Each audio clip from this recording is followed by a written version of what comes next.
बुशरा और बुशरा की मां अपनी तरफ से पूरी कोशिश कर रहे हैं कि यार किसी भी तरह से एक दफ़ा बच्चों की शादी हो जाए, इसे नहुसत इस घर से चली जाए, उसके बाद घर के जो हालात होंगे इसे बेहतर होना शुरू हो जाएंगे। क्योंकि घर के अंदर कोई भी बड़ी खुशखबरी आती है तो बच्चों बीच में टांग अड़ाने की कोशिश करती है, जिसकी वजह से घर के अंदर मसले मसाइल खड़े हो जाते हैं। अब इस निकाह के टूटने की वजह से बुशरा को फ़ायदा तो बहुत मिला है, लेकिन जो बुशरा की माँ है इस मामले पे बड़ी परेशान है और सारा के सारा जो जिम्मा है इसे बच्चों के ऊपर डालती है कि भाई बच्चों की वजह से सब कुछ हुआ है। बच्चों क्या उस लड़के के साथ शादी करने के लिए तैयार हो जाएगी, क्योंकि बुशरा और बुशरा की माँ ने अब फैसला कर लिया है, से इन्होंने ठान लिया कि किसी भी तरह से हमने हर सूरत में बच्चों को मजबूर करवाना है और बच्चों की शादी करवानी है। क्या बच्चों शादी करने के लिए तैयार हो जाए? जो दुर्दाना है बेचारी ये अपनी तरफ से कोशिश कर रही है कि यार जवाद के साथ मैं अपने आप को एडजस्ट कर पाऊँ या जवाद के दिल में जगह बना पाऊँ। जिस दिन से दुर्दाना की शादी हुई है तो उस दिन के बाद जवाद जो है ये इसके साथ बैठकर बात तक नहीं करता, इसे सही तरीके से टाइम तक नहीं देता। तो ये बेचारी बड़ी परेशान होती है। ये जब भी जवाद को देखती है तो इसके पास जाती है, जाकर बात करती है, इसके सामने हर वक्त बंद थन कर रहती है कि ताकि जवाद के दिल में मेरे लिए जगह बने।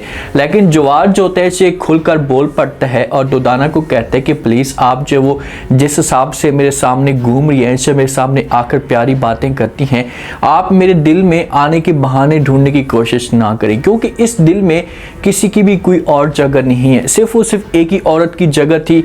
अब उसके अलावा सब कुछ ख़त्म हो चुका है। अब जवाद अपनी साबका बेगम के बारे में बात कर सकते हैं कि भाई उसके अलावा अब इस दिल में कोई भी नहीं आ सकता। तो ये बात जब दुर्दाना सुनेगी तो इसके दिल को बड़ी तकलीफ होगी, क्योंकि इसने कभी भी ऐसा नहीं सोचा था।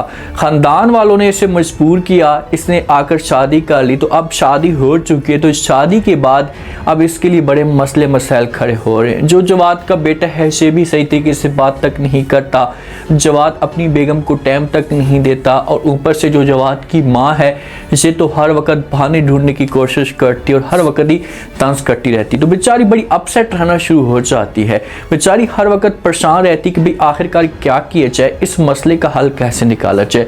जो रोहेल होता है इसे अपनी भाभी का सारा के साथ जो जेवर होता है इसे जाकर बेच देता है। अभी कोई इस बारे में इल्म तक नहीं होता कि आखिरकार रोहेल इस किस्म की हरकत भी कर सकते हैं। पहले ये ढूंढने की कोशिश करती है, अचानक इसके दिमाग के अंदर ये बात आ जाती कि भाई किचन के अंदर रोहेल गया था रात के वक्त, तो लाजमी तौर पर इसने ही जाकर सारा के साथ जेवर चोरी किया होगा। तो ये चाहती है जाकर अमन जी के साथ बात शेयर करती है, अपने हस्बैंड के साथ ये बात शेयर करती है। तो घर के अंदर तमाशा खड़ा हो जाता है। रोहेल को बुला लिया जाता है, रोहेल से पूछने की कोशिश की जाती है कि भाई हाँ आप बताएं कि क्या आपने ये जेवर चोरी किया है। आगे से जो रोहेल होता है ये इनकार कर देता है, अपने घर वालों के सामने झूठ बोलते और कहते हैं कि ऐसी कोई भी बात नहीं है, मैंने ये जेवर चोरी नहीं किया। जो सुहेल होता है इसे बार बार इससे पूछने की कोशिश करता है। बुशरा भी बार बार कहती कि भाई हाँ बताओ क्या आपने जो वो भाभी का जेवर चोरी किया। तो आगे से रोहेल की ज़बान पे सिर्फ और सिर्फ एक ही बात अटकी हुई होती है कि मैंने ऐसा कुछ भी नहीं किया। तो माँ रोहेल का हाथ पकड़ती है और अपने सर के ऊपर रख देती है और कहती कि भाई खैर मेरी कसम कि आपने जेवर चोरी नहीं किया।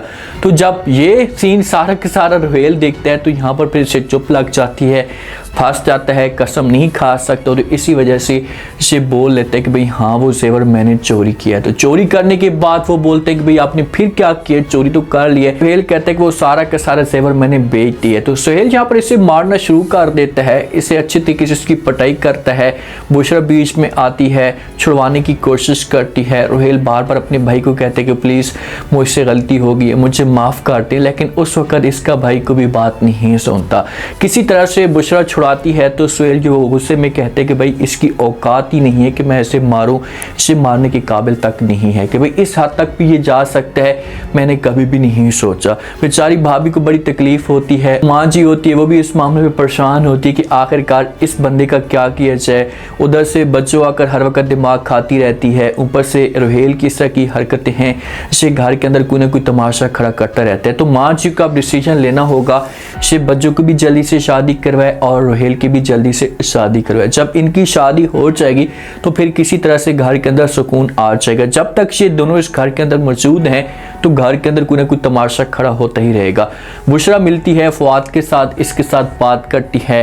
फुआद भी समझाने की कोशिश करता है बुशरा को। बुशरा सारी कहानी बता देती कि भाई इस तरह से मामला जो होगा चीज़ें टाल चुका है, तो अब आपके पास भी वक्त है, मेरे पास भी मौका है, हम किसी तरीके से दोनों ख़ानदानों को मिलाने की कोशिश करते हैं और शादी करते हैं। तो फवाद जो होता है इसे बुशरा की बात मान लेता है और इससे कहता है कि ठीक है, मैं भी अपनी फैमिली के साथ जाकर बात करता हूँ और आप भी अपनी फैमिली के साथ बात करें। जब इन दोनों के आपस में बातचीत जारी होती है तो जो जवाद होते हैं इन दोनों को देख लेते हैं। जब इन दोनों को देखते हैं तो फवाद के पास आते और आकर बात करते और कहते हैं कि आप ये सब कुछ क्या कर रहे हैं, आपको ऐसा नहीं करना चाहिए, आप माँ के भरोसे को जो है वो तोड़ने की कोशिश कर रहे हैं, आप दूर हो जाएं बुशरा से। तो आगे से फवाद जब ये बात सुनता है तो ये जवाद को इनकार कर देता है। जवाद को कहता है कि मैं भरोसे को तोड़ने की कोशिश नहीं कर रहा, भरोसे को मजीद एतमाद में लाने की कोशिश कर रहा हूँ कि किसी तरह से इससे जो भरोसा है मजीद पक्का हो जाए। तो ये बातें जब जवाब सुनता है तो ये फवाद को जवाब देता और कहता है कि भाई पुराने भरोसों को तोड़कर, पुराने यकीन को तोड़कर नए जो भरोसे बनाए जाते हैं उनकी कोई अहमियत नहीं होती या वो इतने मजबूत नहीं होते। लेकिन फवाद जो होगा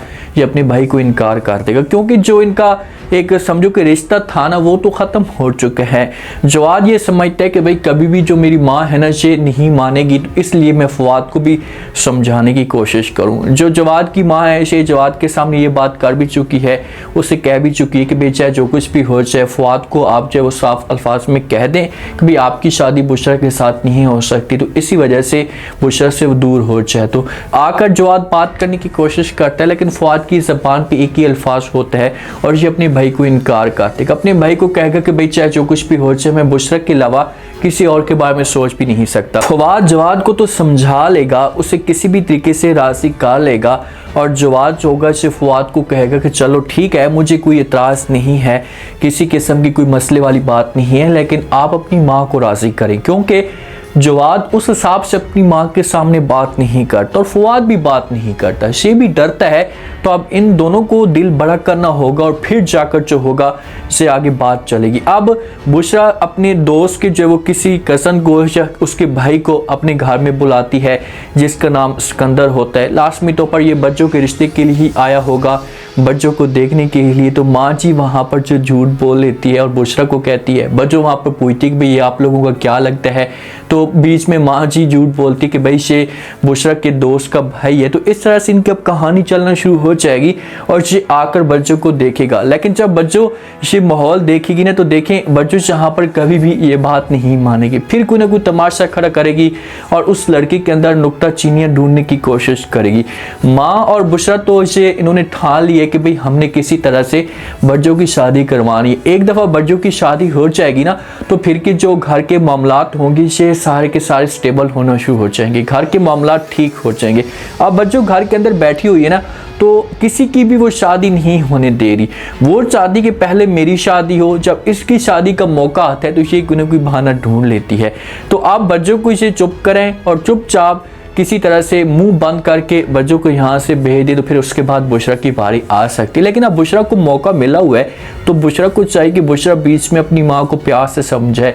बुशरा की माँ तो मान लेगी, आगे से मसले वाली जो बात है ये फवाद की माँ का है। फवाद की माँ कभी भी इस रिश्ते को तस्लीम नहीं करेगी और वो कह देगी कि भाई मुझे ये रिश्ता मंजूर नहीं है। तो फवाद के लिए मसला है, वो अब देखते हैं कि किस तरह से अपनी माँ को राज़ी करने की कोशिश करता है। उम्मीद है आज का रिव्यू, आज के टीजर आप लोगों को पसंद आया होगा। आपने कमेंट सेक्शन में अपनी कीमती लास्ट में आपको क्या लगता है क्या नेक्स्ट आने वाले के साथ में। अब जैसा माहौल बन चुका है तो अगर यहाँ पर फवाद अपनी माँ के सामने जाकर बात करता है तो क्या फवाद की माँ ये बात तस्लीम कर पाएगी। जो रोहेल ने चोरी की है तो रोहेल के लिए अब क्या मसला खड़ा होगा, क्या रोहेल को इस घर से निकाला भी जा सकता है। लास्ट में फीडबैक दें और सब्सक्राइब भी लास्ट में कर दें। शुक्रिया।